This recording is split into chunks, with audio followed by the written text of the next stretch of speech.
Hello and welcome. Today we will be making homemade English muffins. To make 9 large English muffins, we will need 200 grams of all-purpose flour, 50 grams of semolina flour. If you don't have semolina flour, use 200 grams of strong bread flour.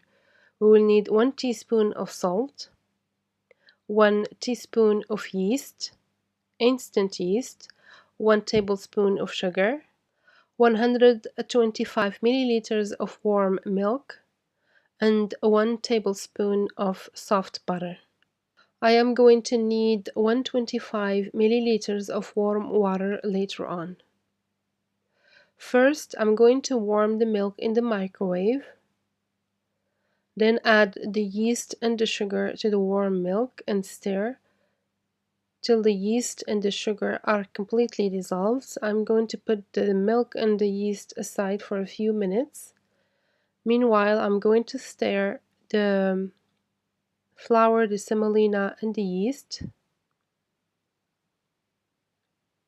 Then add the milk to the flour mixture. Make sure to add all the yeast that's in the bowl.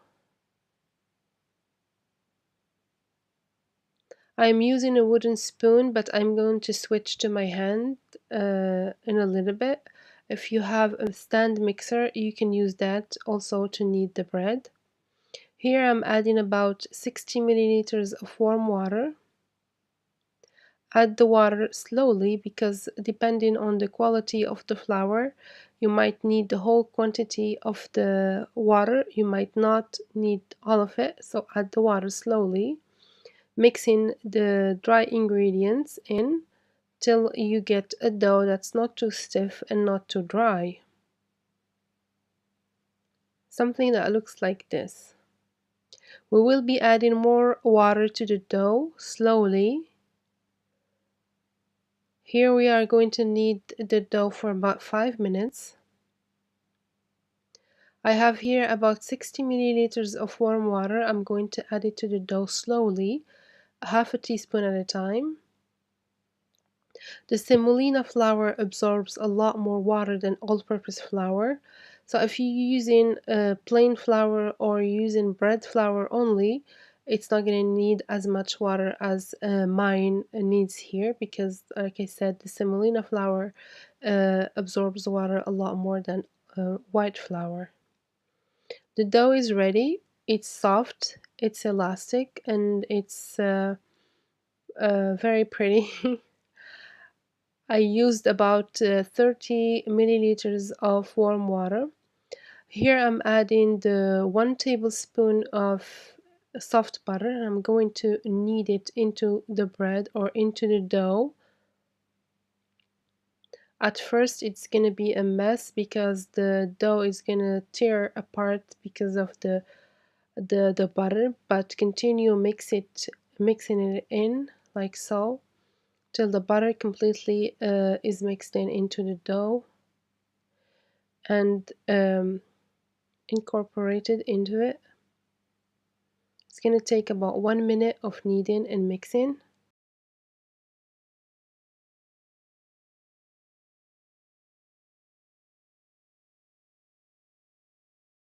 The dough is ready. It's very soft, very elastic.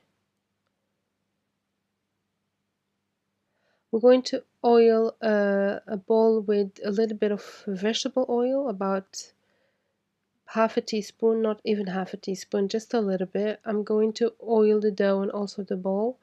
Cover it and allow it to rise. I'm going to cover it with plastic wrap and then a towel, a kitchen towel, and I'm going to allow it to rise for about 45 minutes, or depending on how warm or how cold your kitchen is, it might take less than that. The dough has risen and doubled in volume. I dusted semolina over a board that I'm going to set the English muffins to rise. I am dusting the work surface and also the dough because it is kind of sticky with semolina. Using a rolling pin, I'm going to roll the dough into about half a centimeter thick. It is very important that the dough is very smooth, so the English muffins come out smooth as well and looking nice.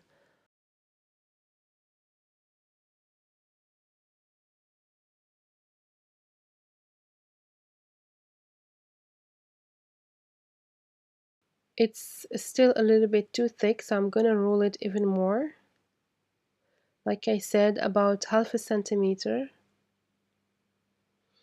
I pass my hand through the surface of the dough to see if it's an even thickness. I mean, if the dough is evenly thick, not like sometimes the dough tend to be a little bit thick on one side and thinner on the other side. Here I'm using a cookie cutter that's about 7 centimeter big. You can use whatever size you want. You want the English muffins to be big or small. Use a smaller or a bigger cookie cutter. The remaining of the dough, try to dust off any excess, to shake off any excess semolina, unroll it into a bowl and set it aside for now. Transfer the bread or the bread that we have made or the dough, the circles into the floured or the dusted surface board that we already prepared. The dough that's left, try to shape it into a very smooth ball, as smooth as you can. Use the rolling pin and roll the dough into an oval shape, something like this, to be able to cut two more English muffins. The remaining of the dough, do the same thing, shake off the excess semolina, form into a ball, then flatten the ball into a circle. This one is going to be a bit bigger than the other English muffins, but that's okay. Cover the English muffins and allow them to rise for about 30 minutes. When they are doubled in size or they're puffed, heat, you can use whatever pan you have. I'm using here a big heavy aluminum pan. You can use a cast iron pan as well if you have one, or just a regular pan. Just heat it up really good before adding a little bit of oil, vegetable oil, then wipe in the excess of oil. Place the bread on the very hot skillet, then turn the heat into medium-low. Once the bread has puffed up like this, turn it to the other side. Continue flipping the bread, being careful not to misshape the bread or like ruin the smooth surface of it. Keep turning the bread as often as you can so it will evenly brown and cook all the way through.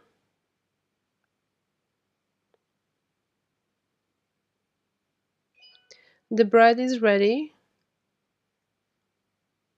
If you want to freeze it, you can allow it to cool completely, then wrap it in plastic wrap and place it inside freezer bags and freeze them till needed. To cut open an English muffin, it's best to use a fork and to poke it all the way around, then open it with a little bit of pressure and it's gonna open up. You can use your English muffins to make sandwiches like egg sandwiches or cheese sandwiches, or you can eat them with butter and honey. I hope you enjoyed the video. Bon appetit and see you next time.